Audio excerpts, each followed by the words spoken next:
the 20th anniversary celebration of the fall of the wall in Berlin. Over the past 4 years in our time here, we have truly come to understand exactly what then Secretary of State Hillary Rodham Clinton meant when she described the fall of the wall, the moment when history pierced concrete and barbed wire, when she described that as a gift. But as the former secretary also said, that gift came with strings attached. It came with the responsibility to advance the principles that dissidents and activists risked to defend as they demanded a free and better life. It was a gift that came with a responsibility to the mothers and the fathers, workers and students, who never lost faith that one day oppression could and would be overcome. The fall of that wall was a gift that came with responsibility not only for Germans and Europeans, but also for Americans. When 50 years ago, President John F. Kennedy pronounced the words Ich bin ein Berliner, he proclaimed the solidarity of his fellow Americans when it came to supporting the idea of freedom for all the inhabitants of a village, a city, a country, or indeed a continent. The fall of the wall also came, however, with a number of question marks. What would the people of Europe build in place of the wall?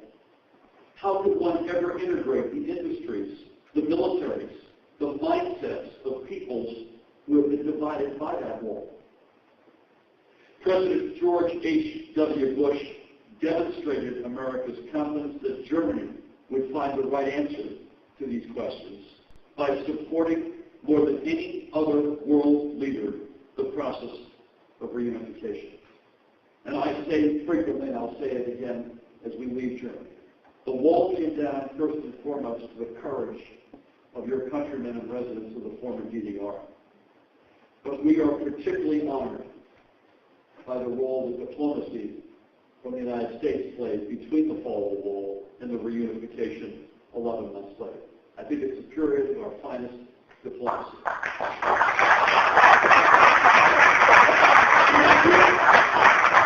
I think a particular shout out to President Bush, who I noticed just celebrated his 89th birthday the other day, and he was asked what he wanted for his birthday. Did you see this? He said, I wear crazy socks. I want you to take photographs of some crazy socks you're wearing and send them to me as your birthday present. So there you go. He's still alive and doing terrifically well. Next week, another American President, Barack Obama, will visit Germany. It will be a return visit to Germany for him as president. At the beginning of his first term, he attended the NATO summit that was hosted jointly by Germany and France in Strasbourg and in Baden-Baden. 2 months or so later, the president visited Dresden and Bucerius. That visit was part of a trip to Cairo, where he delivered a groundbreaking speech to the Muslim world.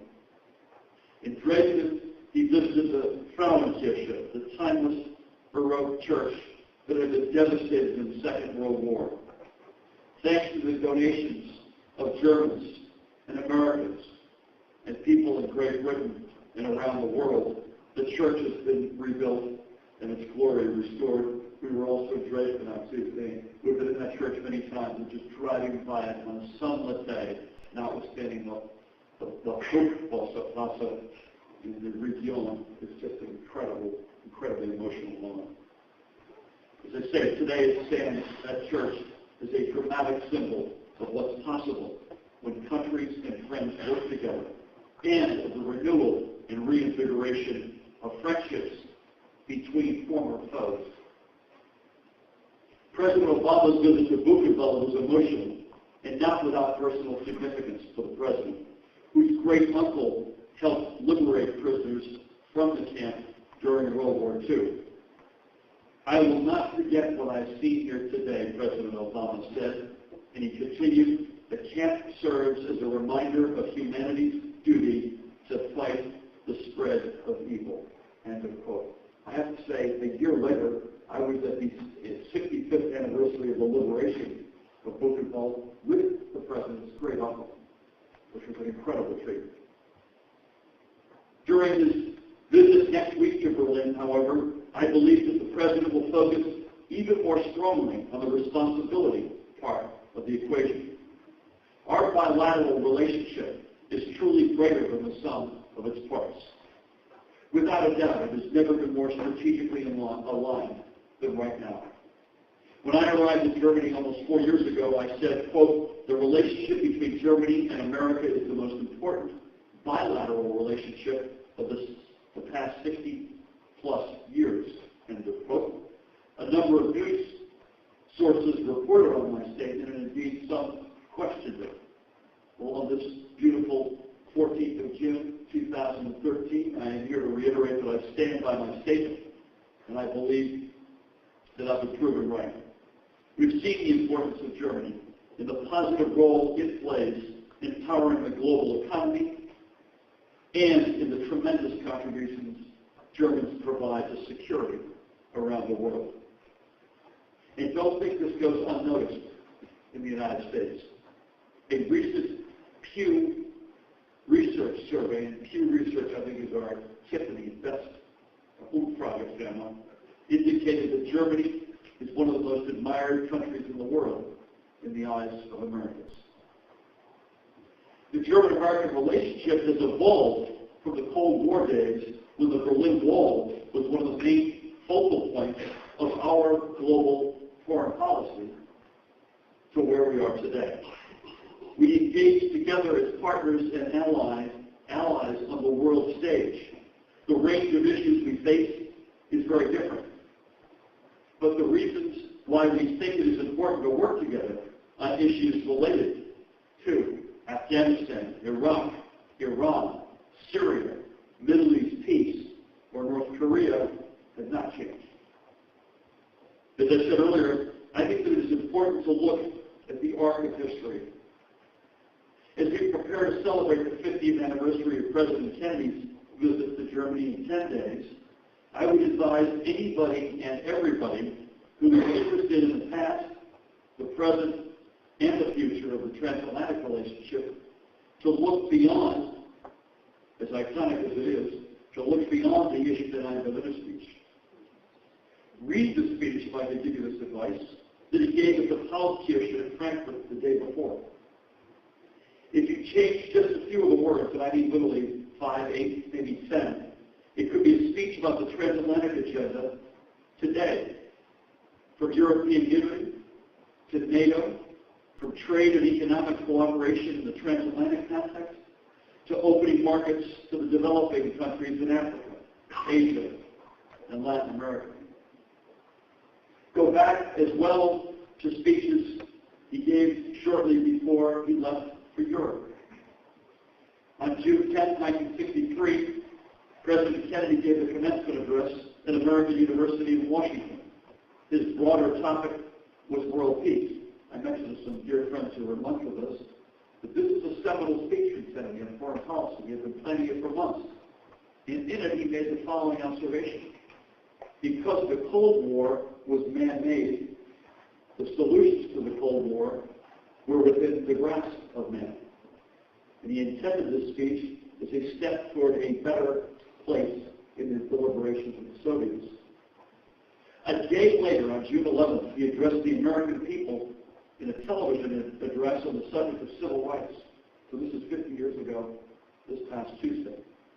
Tensions were incredibly high in the southern states as efforts to desegregate schools and other institutions proceeded.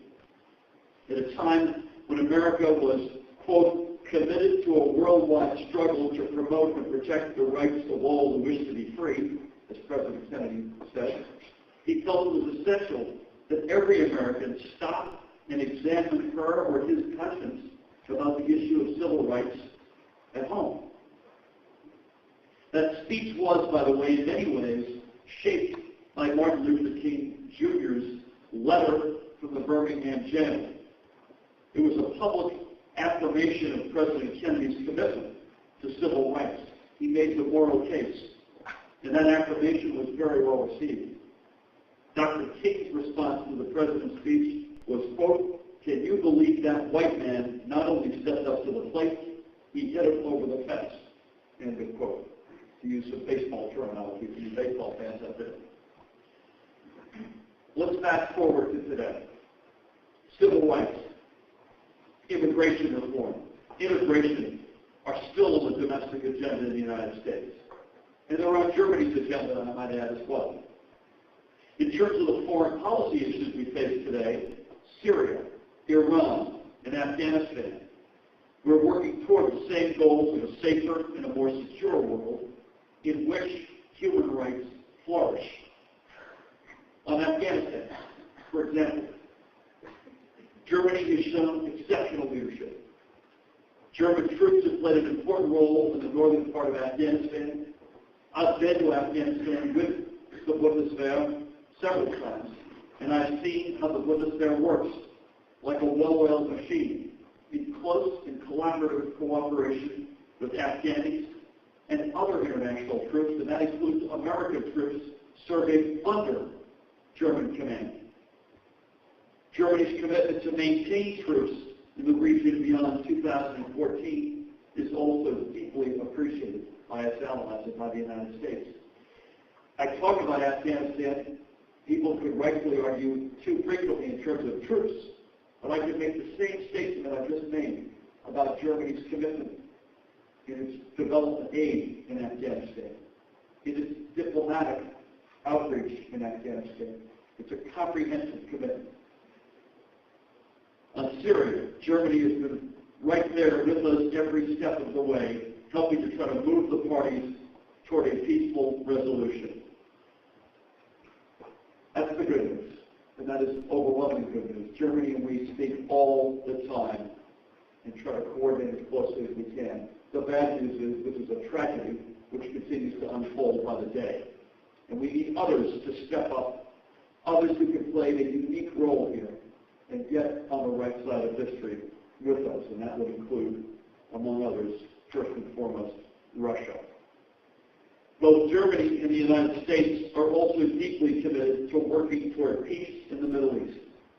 Our European partners will be essential to any negotiation and ultimately, maybe more importantly, to any final solution or settlement. In addition to this, as if all that weren't enough, the Iranian nuclear question remains critical to all of us. We'll continue to consult and work very closely with Germany and all members of this six-country grouping, known in some circles as the EU 3+3, or the P5+1, but in either case, it's the U.S., France, Germany, UK, Russia, and China. And Germany is an indispensable player in that collection.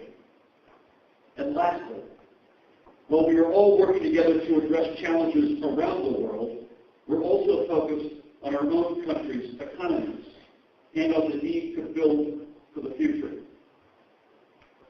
The European Union is our largest trade and investment partner, and Germany is our largest trade partner in Europe. As efforts to achieve a comprehensive trade and investment partnership with the EU move forward, that impressive statistic will grow even more robust. We anticipate that this trade and investment partnership across the transatlantic, which is called by many the TTIP, that arrangement, if we can achieve it, would add meaningfully to the already existing 13 million jobs on both sides of the Atlantic that are currently supported by U.S.-EU trade. European prosperity is important for the United States on a global level, not just, however, for our respective economies, and not just for stability in the world's financial markets. But I'll give you another reason. The European Union and its member states account for 58% of all of the world's overseas development aid. When you combine that with the development aid from the United States, together we provide over 80% of the world's development assistance. The world, particularly the developing world, cannot afford our ceding that ground because of our domestic economic challenges. Germany and the United States, for all of the above, will play an enormous role in all of these issues. The directions we go, the solutions we find to deal with shared challenges, the approaches we take to explore shared opportunities will be crucial for the future of our two countries. There's no better place to reinforce that message than here in Hamburg, a city with such a long record of transatlantic connections. I know that and I'm thrilled that a number of different German-American organizations are represented here today. Again, on behalf of Cindy Patterson and her team, my wife Tammy, and our team, we thank all of you for your support, your friendship, and your commitment to the German-American partnership. And I have to say, it's hard for me to believe this, but I'm speaking to you on my 41st visit to this consular district and my last as ambassador.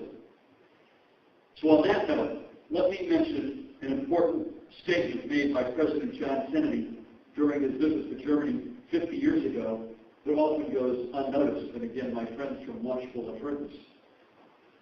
Now, the President was here for 4 days. I mentioned, of course, his iconic speech in Berlin. Do anyone know how long he was in Berlin? Less than 9 hours. You talk about a high-impact visit. His wife, Jacqueline, after President Kennedy was killed, wrote a letter of thanks back to the Regierung der Bürgermeister, Billy Brandt. She said she found it quite ironic that some of the most famous words her husband ever spoke were not spoken in his native tongue. He gave his speech to the Politics, which I mentioned, a tour de force on the transatlantic relationship. But the one that's the most personal and moving for Tammy and me and our 4 kids, none of them want to leave Germany, by the way, were a very short set of remarks that President Kennedy delivered extemporaneously in Wiesbaden at a cocktail reception hosted by then Minister President Hesse. And the President got up, again, with very brief remarks, and he said, and I quote him, "Whenever the time comes when I leave office of the White House," and tragically he was killed 5 months almost to the day after these remarks, "I shall leave an envelope in the desk for my successor. And on the outside of that envelope, there will be the words, 'to be opened only in the saddest moments.' In other words, when you're down." I go back to what the President said, and on the inside, there will be 3 words. Go to Germany. Pretty extraordinary. Now, jede Zeit ein ausgezeichnete Box. Vielen Dank, wie immer, für eure Freundschaft, Partnerschaft und für Ihre Aufmerksamkeit. Haben wir Zeit? Ich freue mich jetzt auf Ihre Fragen und Anerkennung. Dankeschön.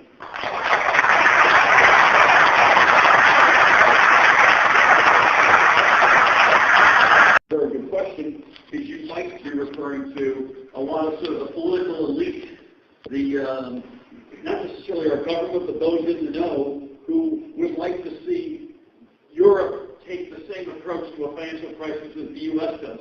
Bigger, faster, throw a wall of money and something.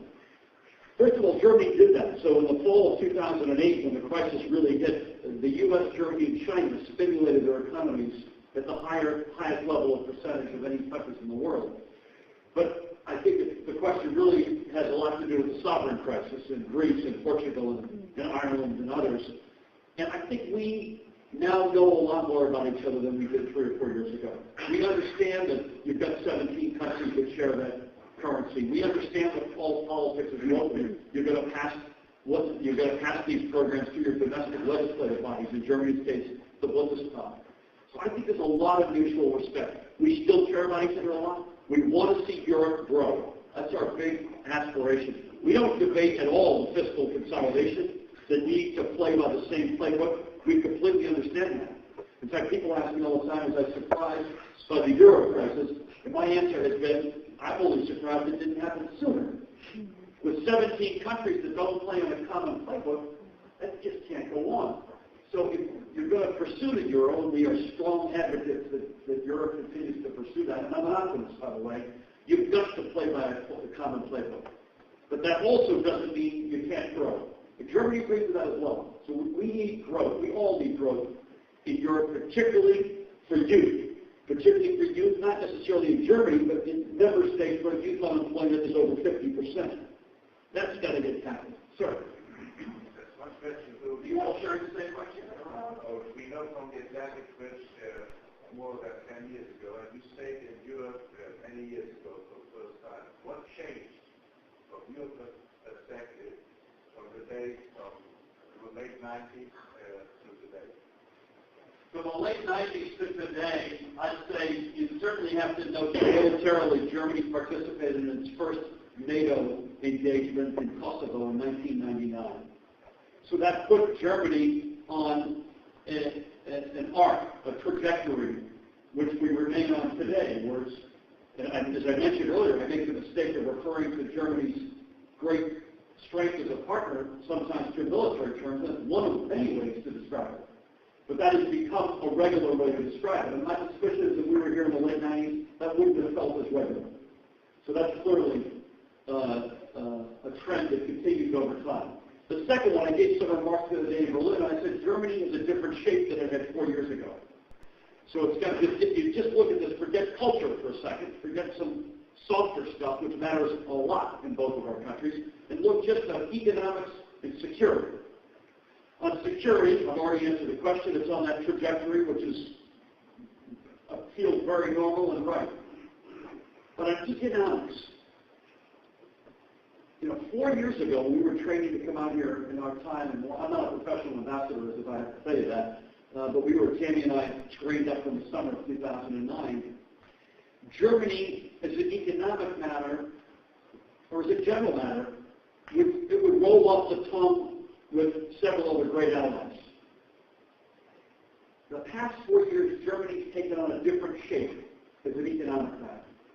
So while the security arc of history has continued in the direction you would have expected, Germany plays an outsized role as an economic matter.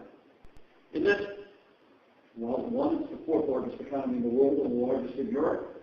But two, I think it's a direct result of Germany's central, vital, indispensable role in the euro crisis, in matters of global trade and global policies.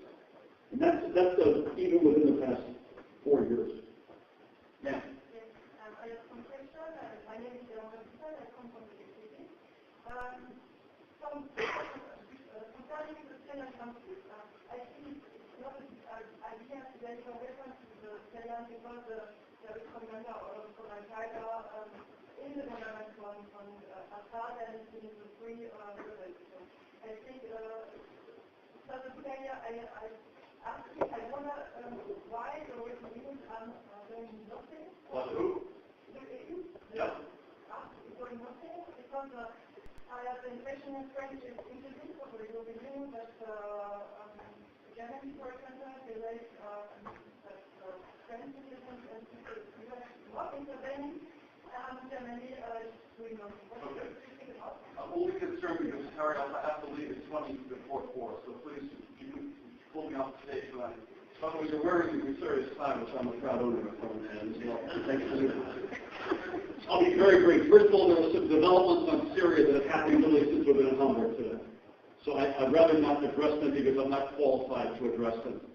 But I would say this, is that A, this is an incredible tragedy. We have demanded that Assad step off the stage and allow a transition government to take hold. And to do that non-militarily, but to do it peacefully and diplomatically, and that's our fervent hope. And your original comment, your initial comment about the opposition being populated not just with those who have a strong desire to see Assad go or patriotic Syrians, but being populated with other folks who may have come into Syria and using this crisis to their advantage. And that is a legitimate concern. And playing off against that is the almost daily murder, killing of innocents on all sides of this. Apparently, conclusions being drawn more forcefully and more definitively that chemical weapons like sarin and other things may have been used in small. It's incredibly complicated. I would say we are The only thing I'm not sure I understood, but I would just say for the record, we're talking to the EU, to Germany, France, UK, the EU, other members all the time on this. So we are trying to stay, I think successfully, staying together as a group. I think our positions are quite close to each other. Yes, France and the UK had some opinions on arms over the past number of weeks that have not necessarily been held, views that have been held by all members of the EU. But we're working on that. That will not be, for me, that won't be a gating issue, that won't be a defining issue. The issue is going to be this tragedy and finding some way to bring it to an end sooner rather than later. I just go back there. Can I go up here and then come back here? Because this row has been quite prodigious with the question. Yeah. This is not a question, it's more of an introduction. I just wanted to hear this large group here of wonderful young people who are echoing statements that you made earlier. They're part of the sister school program. We have 19 young people here from Roselle, Illinois. Oh. In Illinois, Lake Park High School. Cause for one side.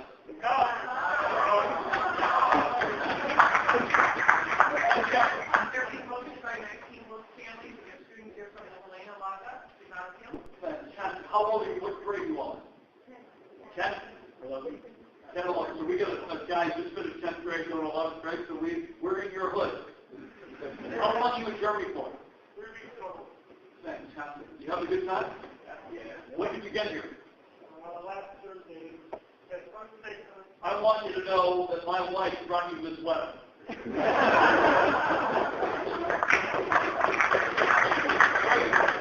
To meet you, and this is a great example. All I can say is come back and stay longer next time. Thank you so much for being here. Please. In America, I just following the security issues in America, really the news is very domestically oriented. And do you feel that we need to kind of change the media to be more globally oriented in order to help encourage American interest in international affairs? Where are you from? From the suburbs of Chicago. Suburbs of Chicago. Well, it's fair to say, you know, one of the striking things when you live in Germany, and we lived in Germany in the 90s, I have to say, in Frankfurt. And I'm Frankfurt on mine. And you come back to, but one of the striking, very simple observations you make is Germany is the size of the state of Montana, with 80 million people. And by the way, when you take a train like you do all the time, or a plane, think about this next time you're in a plane or a train, it's a nice day and you look out the window. Where are they hiding all the people?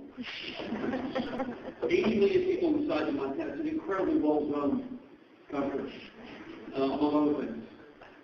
Secondly, Germany borders 9 countries. So the United States is over 3,000 miles wide. The state of Texas alone, you know, if this is the northern border of Texas, and you border Texas on a hinge, and you put it like this, it would go 500 miles into Canada. Our country is massive. We have 2 borders. A huge border with Canada and a huge border with Mexico. But like you mentioned, relations with the European Union are extremely important. Absolutely. I feel that really makes sense. No, I'm in violent agreement with you.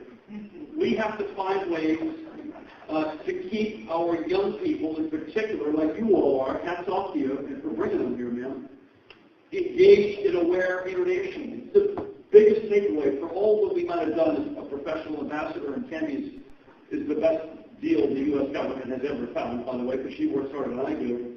The big takeaway will be we hope our kids will grow up as international, proud Americans, by the way, always, but citizens of the world. One more, and I think we're going to call it that. American Germany are facing the same challenge. I mean, the migration policy.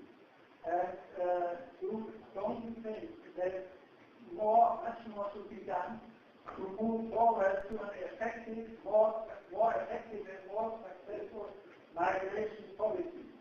I'm thinking especially also about the African continent. I think much more should be done about it, and much more America and Germany should cooperate in this matter. You mean Africans migrating to Germany or America? Not only to Germany, but also to Europe. Europe as a whole is facing the same challenge. Yeah. And especially here, it should be done much more than it is done until now. Well, it's a good question. I guess I would agree generally, and I would just say to you, let's not be surprised that argument has been nicked up a little bit in a tough economic environment. That's what human history will teach us. That in bad economic environments, when unemployment goes up, or in the United States, when your house is worth less than it used to be worth, you change your behavior. You change your attitudes.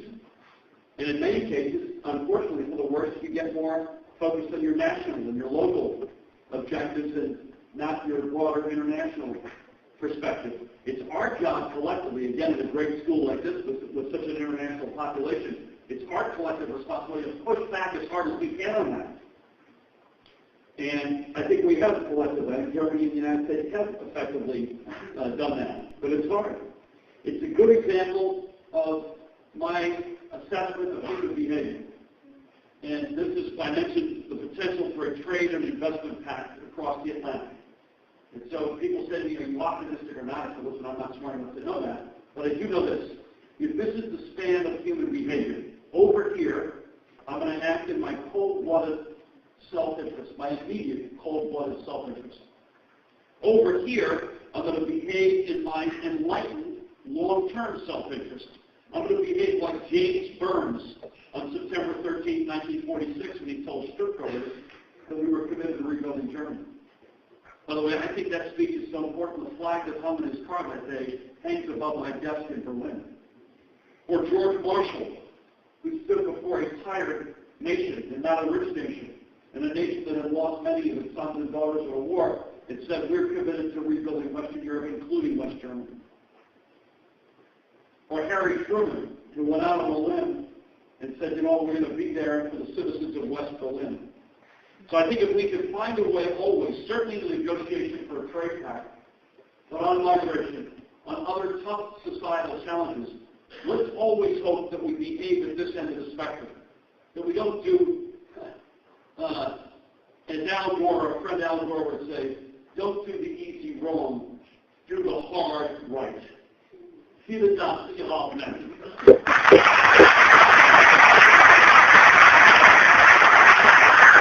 Thank you for being here. You know what I thought it is, besides the law tour, maybe also a tour looking at German universities. As we know that German universities' education is so much cheaper than in the United States. And it shows a lot. Germany might be might also be the case that Sandy said, well, so let's have a look at this.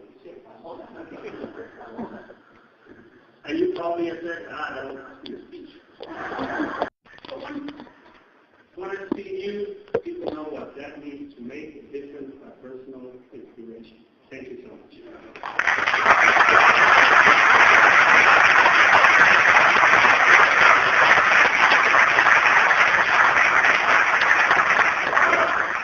But now to the most difficult part. We've long been thinking about how to express our gratitude. In your first visit, we did that with an iconic accessory of our law school, Bucerius Law School's tie. So this one you already have. Then you put us in front of a problem because you came the second time. Fortunately in winter, so we could give you the Bucerius scarf. Now it's the third time. I want the Bucerius piano.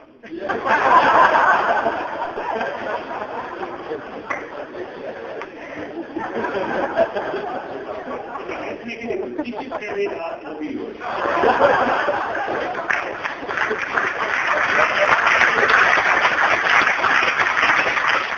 You only want to practice something for the whole family. You're on a way to sabbatical. You're going to spend the next 6 months, as it says, so that's the whole summer with your family and your children. So we want to make sure that you get another iconic accessory that reminds you of Bucerius, and that's Bucerius Law School flip-flops.